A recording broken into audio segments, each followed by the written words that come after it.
Hello, everybody. Well, this will be our second last conversation. The last one will be pretty short, and this one actually won't be very long either because I feel like we've pretty much covered so much what we need to cover regarding the last couple of assignments. I do have something important I have to address, but you just remember that we have the major assignment that is due on Thursday.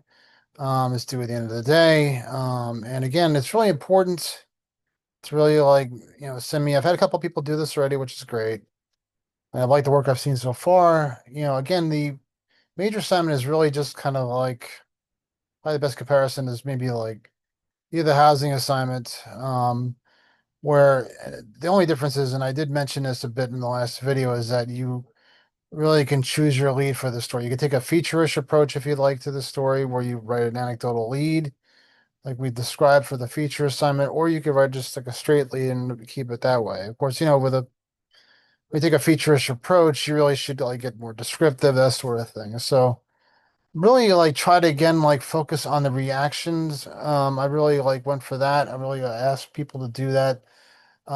Try not to like find yourself kind of skate like if you're doing a story about, let's say, reacting to immigration problems, that sort of thing, you're not going to be writing about the immigration problems, you're going to be about the reaction too. Maybe the consensus is that a lot of people are kind of upset about what's going on. And so you want to make sure you focus on that. Okay. Then maybe you refer back to, the what's been happening with Trump's immigration policy, stuff like that. But the focus really needs to be stay linear. The fact of the matter is again, is that some of these stories we do are stories that are actually like essentially like follow-ups to the main story. If you do a story about immigration, pretty much what we've been seeing and everything, we've seen news, we've seen it happen. It's been happening. The immigration situation has changed. The immigration crackdown has happened.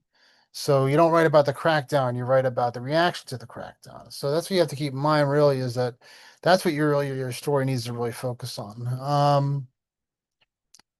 Okay. So I mean again, the idea here is that you're writing 800 to 1100 words. So that means instead of getting like 3 to 5 people, maybe you get 6 to 10. Okay. Um, just more depth. The idea here is that you're writing a story that's supposed to kind of really kind of incorporate everything we've talked about this semester. Um, and just be have the ability to fashion like more material and keep it in a coherent, very cohesive, and very linear and focused way. Okay. You have like a very simple lead, and then you have like a transitions that kind of help guide the reader through. Okay. I was actually quite pleased with the feature assignments uh, overall. They did, people did a good job. There was a little worried because a lot of times when we do this feature assignment, a lot of people can go kind of again turn into a creative writing assignment and like really kind of go off the wall and over the top with things. Um, the Megalomania assignments, the Megalomania rewrites, I have to say, I would say most people did well, but I was actually really kind of taken aback, I have to say, because maybe there was something misunderstood here, and I gave people a second chance, another chance on this, but there were people who actually wrote stories that, you know, that maybe had like solid information in it, but then suddenly like kind of went into a direction that I didn't really expect, where they made up people, places, and things. So, that's okay. So let me make something very clear here, okay? That is unacceptable. Okay. Now, maybe you're confusing the idea that this is what we're doing is a made up story.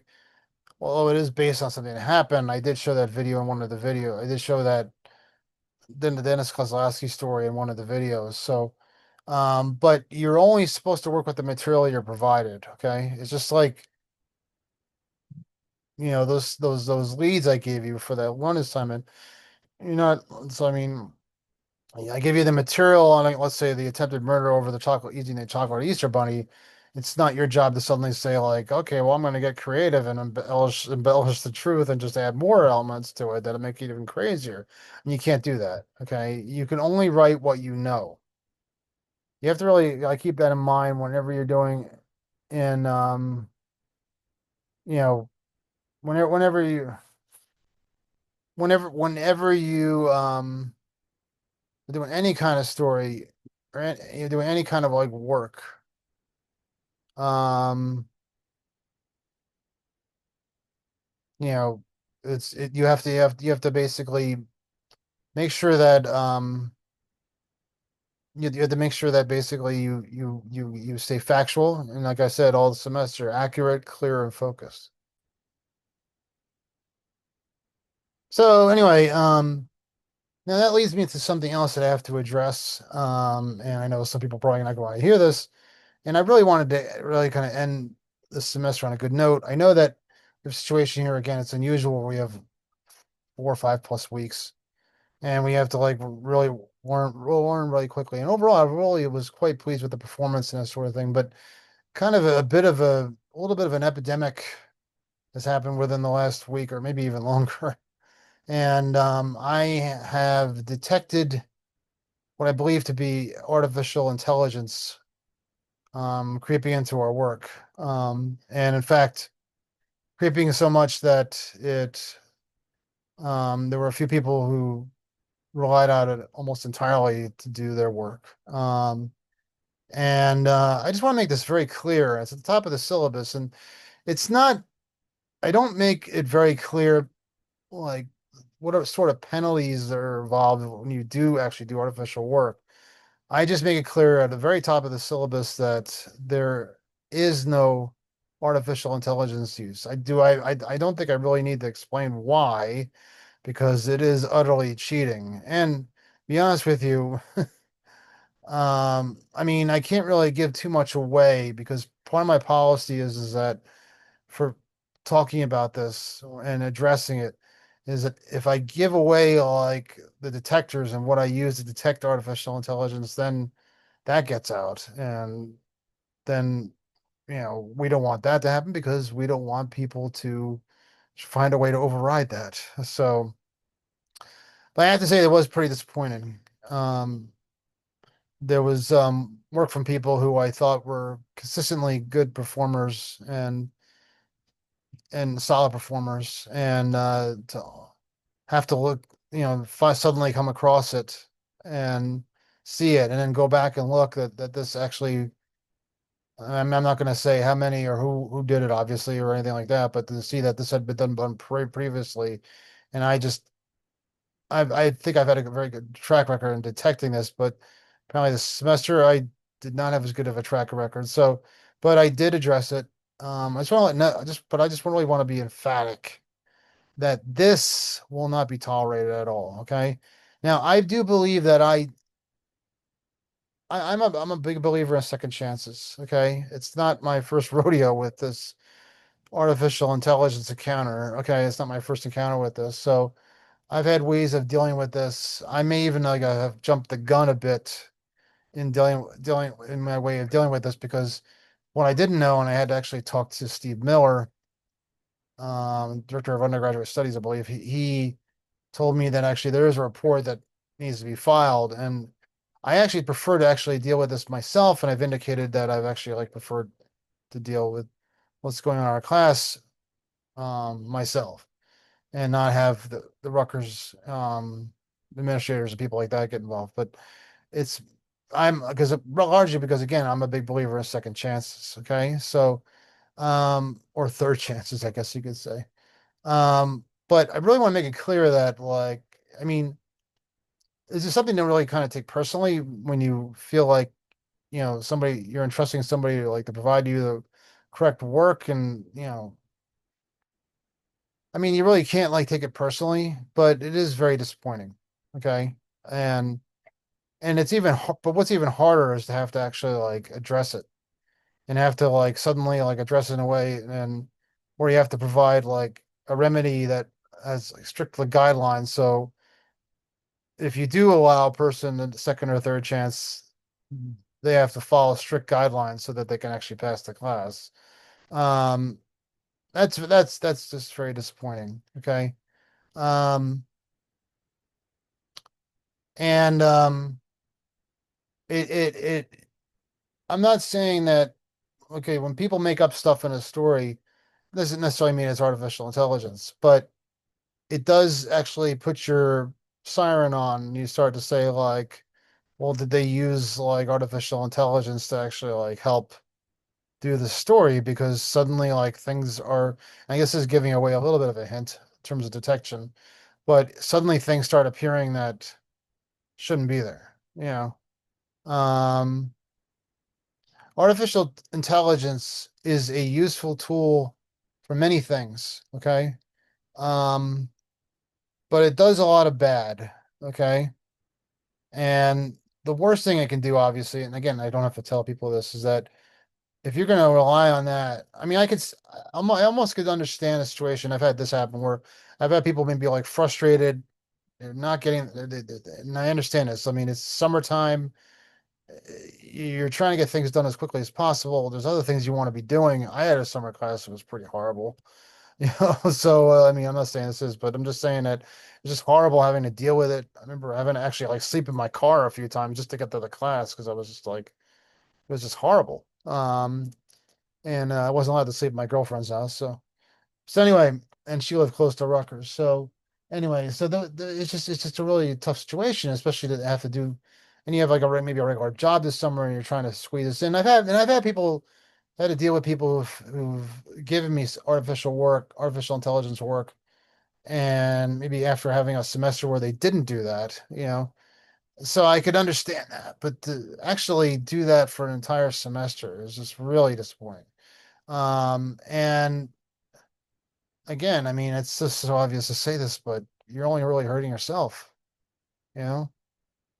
Um, like it's a useful tool. Like I was saying this, but it's a useful tool to look up things. But, and I was going to say this too, but like I said, it also like actually brings a lot of wrong to work. I'll give you an example. We had a like we had a we had a situation. I don't know. It's almost some seems so mundane, but um, it's actually kind of annoying now when you actually look up stuff on Google and the first thing you see pop up is the Google AI, And you really just want to look up like facts, right? And now like Wikipedia is starting to look like the more factual thing, a source than AI. But anyway, we were debate. We're talking about like I don't know how we got on this subject, but it's legendary that the Beatles for a very long time didn't own their own music, and a lot of rock bands like I hope I don't go on too long about this, but a lot of rock bands that sort of thing back in the '60s, they were desperate for like any kind of attention, so they signed any kind of deal they could get, and they signed something in the back alley of Liverpool, England. Anyway, um, even though they still made a lot of money on their own, they still wanted the rights to their music. They want to be able to control the use of it, prevent it from going into commercials and that sort of thing, and of course to make some money off of it. And apparently this was like owned by like different people like over time. And then somewhere around like maybe 1985, Paul McCartney learned, and this was 5 years after John Lennon had died. Paul McCartney had learned it had become available, and he had learned that the late Michael Jackson, had actually become interested in it. And so Michael Jackson, they were at the time they were actually recording together. They did some songs together, Michael Jackson and Paul McCartney. And anyway, so Michael Jackson said he was going to get Paul McCartney's music, blah blah blah, and Paul McCartney thought it was a joke, and he actually did buy it. And then he like started using the songs in commercials and stuff like that, just doing everything that like McCartney didn't want. And anyway, long and short of it is that unfortunately Michael Jackson passed away in 2009, and then Sony took over control of it, and then Paul McCartney was able to take control back. Actually, I looked into this recently, and it actually made me feel good because I know that was like a big deal in the '80s when Michael Jackson did that, which I thought was pretty horrible. And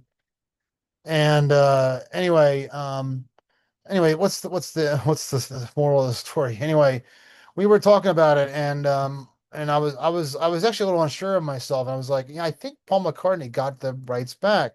So my wife looked up Google to check that, and she looked up, and the first thing came up was Google AI, and the information was dated. It was like 10 years old, maybe longer. It said that Paul McCartney did not own the rights to his music. It said Sony did. And I was like, that can't be true. I know I read something differently. I know that. And so then I looked it up under other sources, respectable sources. Okay. And yes, somewhere around, I think 2017 or something like that, Paul McCartney got the rights to his music back. And I think along with the Lennon estate. So right there, I mean, do you imagine like people like maybe writing about this subject, but Paul McCartney's still alive, and they go to do like, maybe maybe there's some new development involving Paul McCartney or something like that. Hopefully nothing tragic, but I know he's getting up there in years, but you have to do like background or something like that, and the reporter actually goes to AI and writes into the story that Paul McCartney does not own his music, when in fact he does. I mean, that's a mistake. Okay, that's inaccuracy. That's wrong, and it's caused by AI. And I don't know if they're ever gonna like ever perfect that. But to be honest with you, I mean, I've seen these instances of like, in, incredibility where the AI just does not work right, and this has been going on for at least 4 or 5 years, and I just don't think I think it could be something that could help provide as a guide to maybe some of the things you do, maybe like, maybe like you're learning how to like change a tire or something like that, or some of the things they've been doing, I guess, in science and stuff like that has been really important and stuff like that. So, but one thing that it does not do a good job of is serving as a not let alone a source. It should not serve as a source as a news story, and it also should not serve as a guide because it's not a good guide for providing an education on running a news story. Okay, so anyway, this really can't happen. Okay, things can't be made up in a news story. Things can't be like stolen. Things can't be played. It's plagiarism essentially, but it's not just plagiarism. Just it's it's it's it's essentially like just beyond plagiarism. It's probably worse than plagiarism because not only are you taking it from another source, it's being made up in a lot of ways. So, um, and anyway, so this is being addressed. I want to end on a good note. I want people to start sending me some stuff, their advanced stories. I want to see, I want to see people, basically like using like good sources with full names, that sort of thing. People like providing anecdotes. I think we can do this. We only have a few days left. I'm here to help. Okay. I'm not here to like lecture and that sort of thing. People on the right and the wrongs of morality or something like that. I'm here to basically help you learn this craft. And I think overall we have done that. Okay. So let's finish strong. Okay. Try to like put this behind us, but just know that this is something that, you know, is not easy to get away with. Okay. So, if you're thinking about trying that for the final assignment, don't. Okay. Because like I said, I did have to report at least, I'll just say at least one incident to, won't say how many, but at least one incident to Rutgers administrators. So, all right. But anyway, let's try to finish strong. Okay. I'm pleased with a lot of the feedback we've been getting, a lot of the people, and also like the participation, the work that's been provided. So let's do that. Okay. Thanks very much. And I'll be talking to you.